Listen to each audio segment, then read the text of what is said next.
नमस्कार, मैं अर्चना और आप देख रहे हैं हंगामा टाइम्स। आपका स्वागत है आपके मन चाहे कार्यक्रम में। कैसा रहेगा आपका भविष्य? 4 दिसंबर को पड़ रहा है सूर्य ग्रहण।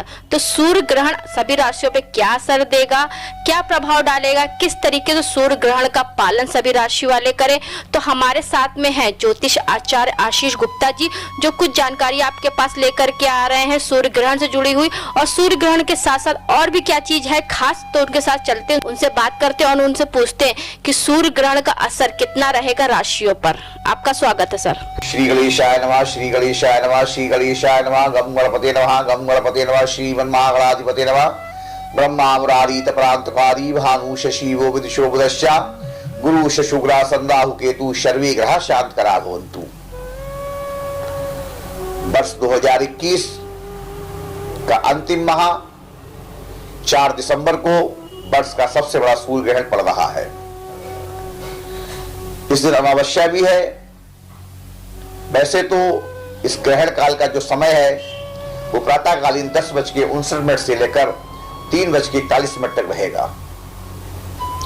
विश्व के दक्षिण देशों में इसका असर है, परंतु भारत में इसका असर शून्य है। भारत में इस ग्रहण काल में कोई सूतक नहीं बनाया जाएगा। इस ग्रहण काल में बहुत नियम होते थे, नियम है और नियम आगे हम लोग करते भी हैं, परंतु जब ग्रहण हमें दिखाई ना पड़े तो उसका सूतक मान्य नहीं होता है। इसलिए 4 दिसंबर को पड़ने वाला सूर्य ग्रहण भारत में पूर्णतः शून्य है। मुझे नहीं लगता है, और जैसा मैंने पढ़ा भी है, कि जहां पर ग्रहण का असर नहीं है, जहां पर ग्रहण दिखाई नहीं पड़ता है, जहां पर सूर्य चंद्रमा, चाहे वो चंद्र ग्रहण हो चाहे वो सूर्य ग्रहण हो, की गति धीमी है, वहां पर इसका असर शून्य रहता है। अब इस दिन पितृ अमावस्या भी है 4 तारीख को।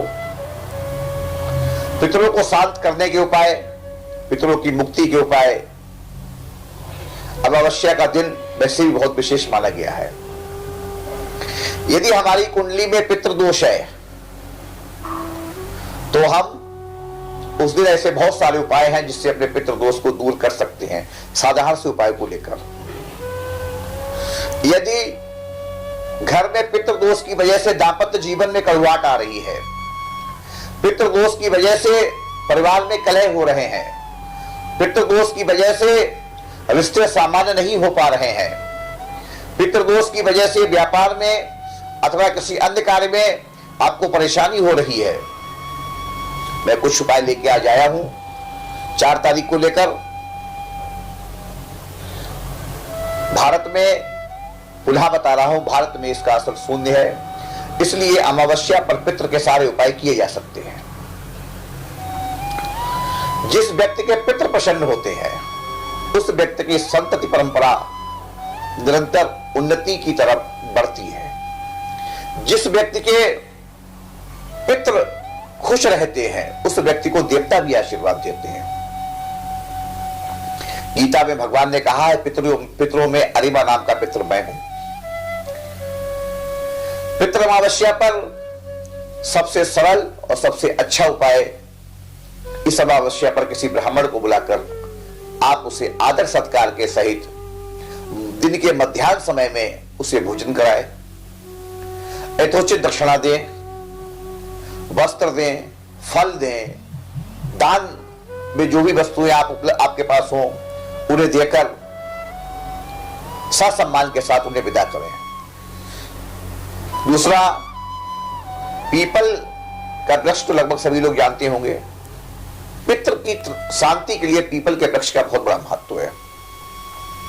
इस दिन आप क्या करें, एक बाल्टी में जल ले लें, उस जल में थोड़ा सा गंगा जल डाल लें, थोड़ा सा दूध डाल लें, जौ डालें, काले तिल डालें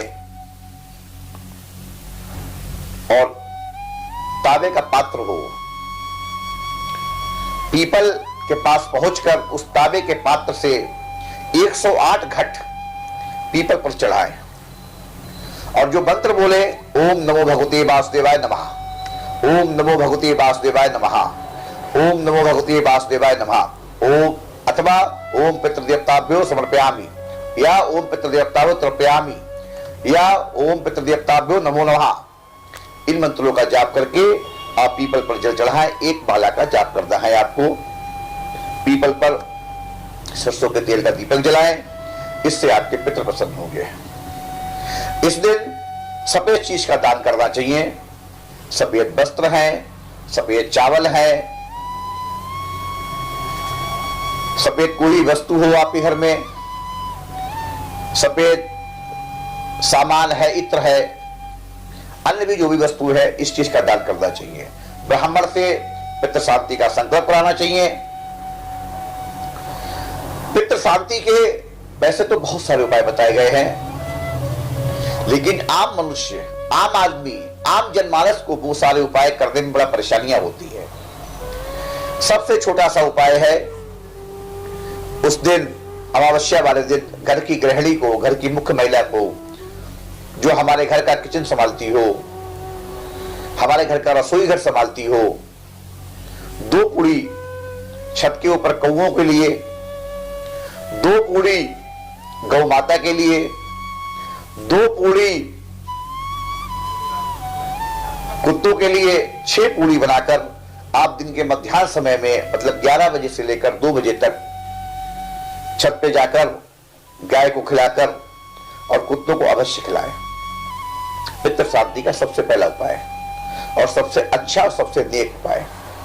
अगर इस दिन आपको किसी कारणवश आप बाहर हैं और आप इस समस्या का समाधान नहीं कर पा रहे हैं, पूरी उपलब्ध नहीं हो पा रही है, भोजन उपलब्ध नहीं हो पा रहा है, तो सबसे बढ़िया आप जहां पर भी हो, जिस जगह हो, जलेबी ले ले, मिठाई ले ले, जो भी वस्तु वहां पर बिक रही हो, जो सबसे गरीब व्यक्ति हो, अपने पितरों को याद करके उस गरीब ब्राह्मण को या उस गरीब व्यक्ति को दे दे।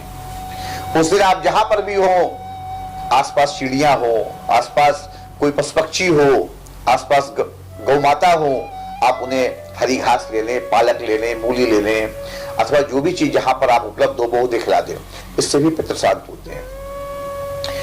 और हर व्यक्ति को इस बात को मानना चाहिए, पितृ सबसे ज्यादा प्रसन्न तब होते हैं जब हम बुजुर्गों का सम्मान करते हैं।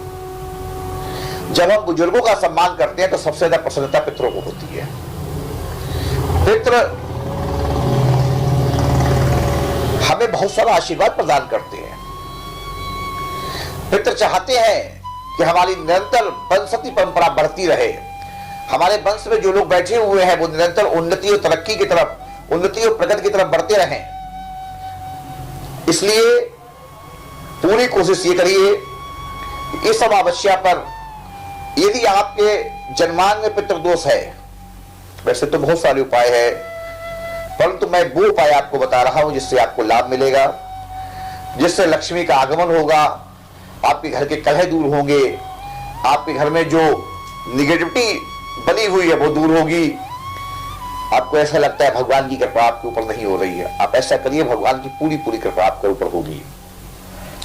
और एक नियम बना लीजिए अपने जीवन में, ये अमावस्या तो बहुत अच्छी अमावस्या है कि प्रत्येक अमावस्या को आप किसी गरीब व्यक्ति को, किसी ब्राह्मण को, किसी सड़क पे चलते व्यक्ति को कुछ ना कुछ दान करेंगे, कुछ ना कुछ देंगे।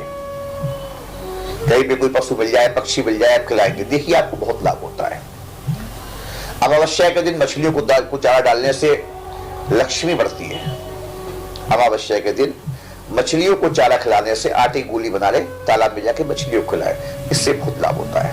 अमावस्या वाले दिन, अमावस्या वाले दिन गाय को घास खिलाने से, गाय को पालक खिलाने से, गाय को हरी सब्जी खिलाने से, गाय को लोई खिलाने से, गाय को पूरी खिलाने से बहुत लाभ होता है।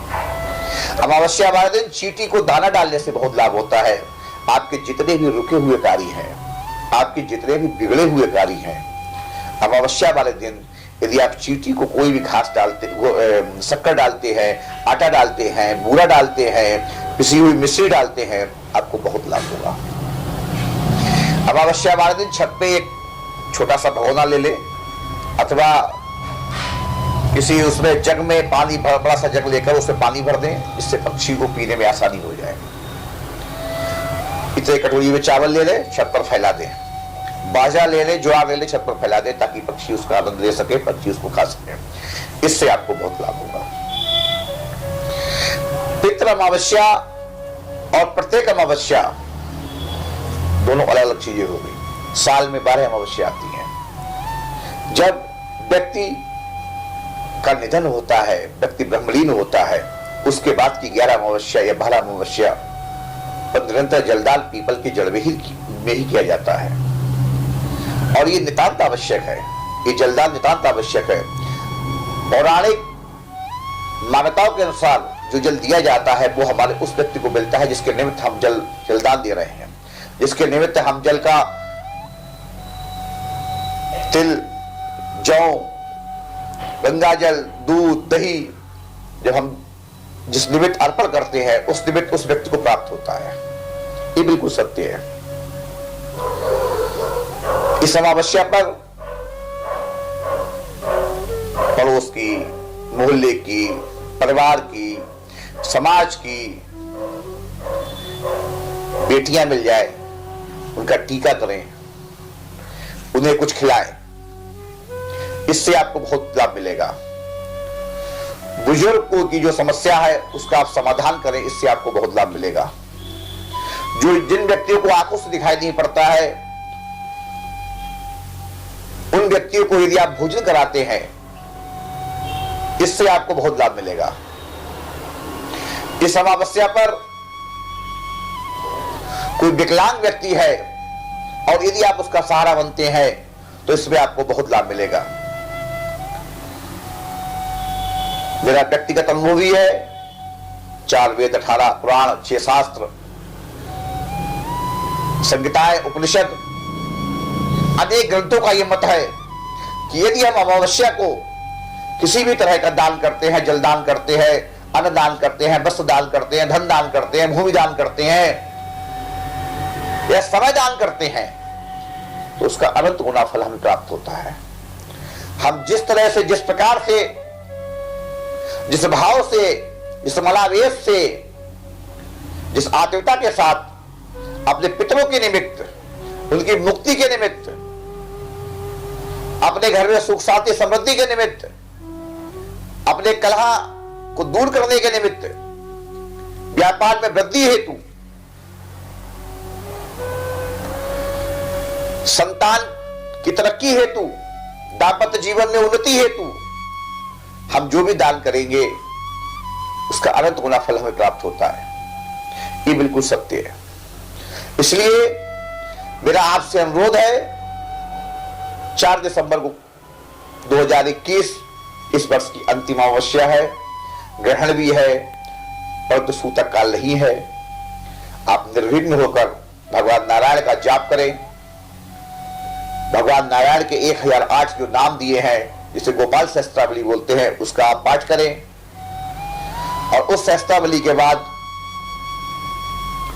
ब्राह्मणों को, बुजुर्गों को, कन्याओं को, वृद्ध लोगों को, विकलांग लोगों को, दिव्यांग को आप दान करें। घर में सभी का सम्मान करें। आपकी निरंतर उन्नति होगी, आपकी तरक्की होगी। ये कोई बहुत बड़े पैसे वाले उपाय नहीं है, बहुत साधारण से उपाय मैं आज लेकर आया हूं। STN चैनल के माध्यम से मैं आपको वो चीज बताता हूं जिससे आप कहीं पर भी हो, किसी भी जगह पर हो, किसी भी प्रकार से हो, किसी भी स्थिति में हो, आप उसका समाधान कर सकें, आप उस उपाय को कर सकें जिससे आपको लाभ हो, आपके दाम्पत्य जीवन में खुशहाली आए। अमावस्या वाले दिन एक बहुत छोटी सी बात, अगर तुलसी का पौधा आप मिल जाए उसे अवश्य लगाएं। एक वृक्ष, फलदार वृक्ष, छायादार वृक्ष आप अवश्य लगाएं। और ऐसे नहीं लगा के छोड़ दिया, उसमें आप जल दें। यथोचित मेरा अनुभव है, इस चैनल के माध्यम से मैं बिल्कुल इस बात को 100% सही तस्दीक करके आपको बता रहा हूं कि जो उस पेड़ की उन्नति होगी, जो उस पेड़ में पुष्प फल पल्लवित होंगे, उसी तरह आपके व्यापार में, आपके घर में, आपके समाज में उन्नति और प्रगति के रास्ते खुलते चले जाएंगे। ये बिल्कुल सत्य है। परमात्मा बहुत सारी खुशियां दे आपको। ये पितृ अमावस्या 4 दिसंबर 2021 की उपाय करने के बाद आपके जीवन में बहुत सुंदर बदलाव आए, आपके व्यापार में उन्नति हो। जो मेधावी छात्र हैं, जो पढ़ रहे हैं बच्चे, उनके लिए बहुत छोटा सा उपाय है। ओम एम नमः या ओम सरस्वती नमः का पाठ करें, इससे उन्हें बहुत लाभ होगा। माता सरस्वती की प्रार्थना करें, गणेश जी को दूर्वा चढ़ाएं, गणेश जी को 5 बेसन के लड्डू चढ़ाएं, गणेश जी से कहें, हे प्रभु, मैं तो विद्यार्थी हूं, छात्र हूं, छात्रा हूं, मेरे जीवन में बुद्धि और विवेक आप बढ़ाइए, मैंने जो लक्ष्य लिया है उस लक्ष्य के तक आप मुझे पहुंचाइए, इसमें मुझे आपकी विशेष सहायता की, विशेष आशीर्वाद की आवश्यकता है। ऐसा है, इसी प्रकार का अनुरोध आप माता सरस्वती के सामने करें और इसी प्रकार का अनुरोध आप गणेश भगवान के सामने करें। मुझे विश्वास है इस बार के जितने भी छात्र हैं, छात्राएं हैं, विद्यार्थी है, सबको बहुत लाभ होगा। पितृअमावस्या पर वो छोटे छोटे उपाय बताए हैं, आशा करता हूं आप सभी लोग इसे करेंगे, मानेंगे और आप एसटीएन चैनल को बताइए कि इससे आपको कितना लाभ हुआ है। इस चैनल पर ये एपिसोड दिखाने का उद्देश्य ही यही है कि यदि आपके पास धन का अभाव हो, जन का अभाव हो, समय का अभाव हो, तो आप किसी भी परिस्थिति में, किसी भी काल में, किसी भी स्थिति में, किसी भी खंड में उस चीज को कर सकते हैं। बहुत सारी शुभकामनाओं के साथ एसटीएन चैनल के से आदरणीय अर्चना जी के साथ और सभी दर्शकों को पितृअमावस्या पर मंगल आशीर्वाद, मंगल कामनाएं, श्री हरि की कृपा आप पर बनी रहे। बहुत बहुत साधुवाद। जय श्री कृष्ण, जय श्री कृष्ण। राधे राधे, राधे राधे।